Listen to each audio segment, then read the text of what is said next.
Do you remember back in the day where somebody found the IP or the trademark, whatever, that we filed for Ravens? And, and this is when it was like paid off just to be as mysterious as humanly possible. And like, we know we want to do a next collection, but like we hadn't really even figured out like, is there a story?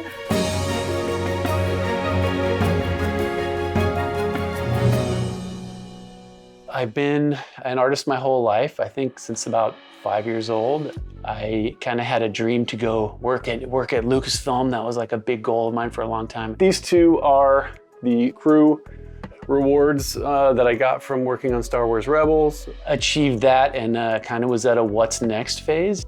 Long story short, I realized I wanted to hang my hat with Proof, and I like the integrity there, and here I am. Mythics, anyone?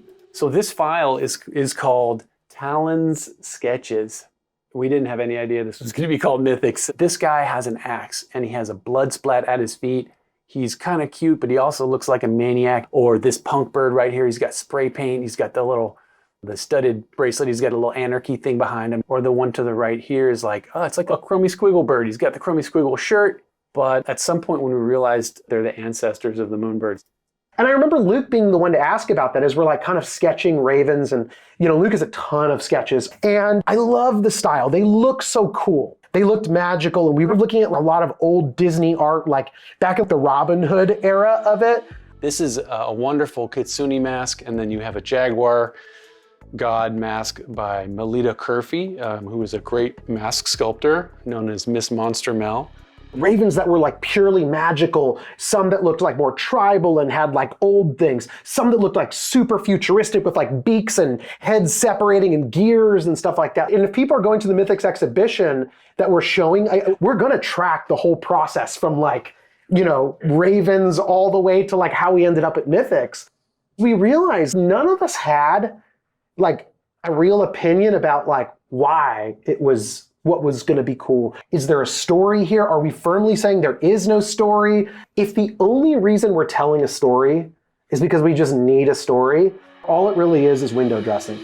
This little crocodile skull is something I picked up off of Etsy, and I painted it to make it sort of interesting and decorative, and that is a work in progress, a multi-year work in progress. Luke and Colin both flew out to Santa Monica, that's where we were at the time, and we locked ourselves in this room where we had this whiteboard, and we basically just started trying to map everything. What if it's a story about the space that we're in right now? And so that was what set into motion this idea of the erg tree, which was like, there's a life you can live that it's not a bad life, but there's a comfortable life that you can have. But the erg tree is also like not reaching for something. And so to us, like the erg tree became this really amazing representation of possibility that's been bound, but it's ready to be cracked open. These objects, when they become the charged objects, obviously these are all examples of that, right? When you understand why those are important to you and what yours are, and then as an artist, you want to make something that someone else makes into the charged object, and you don't do that all for them.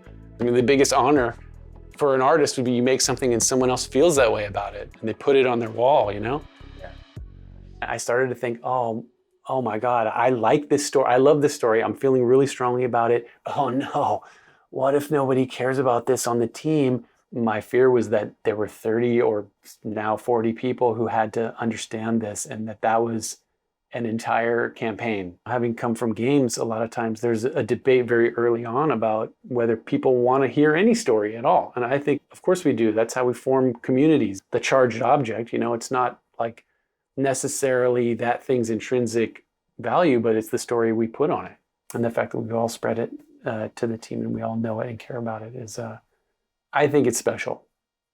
I know people have said, why a collection now? Like, this is like the deep dredges of the bear market. What if there's not the demand? What if people aren't ready right now and this is the wrong time to do it? There's no better time. When is good enough? And right now for us, this story feels like not just the perfect story for us as creators, it feels like the right time to do it, to dig into our greatest fears, to talk about the things that stop us from becoming those things that we know we could become. And so Mythics it's deeply personal, but I hope it's really universal.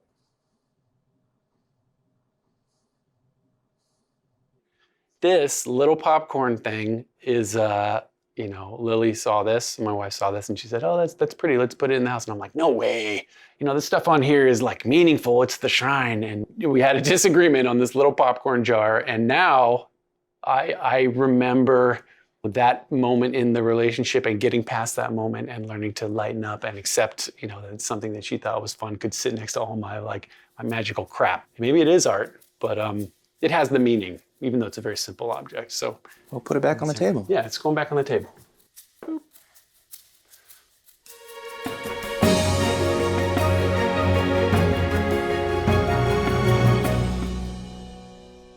I know what this storyboard is for. Yeah. The audience has not seen this yet. I love seeing what that became.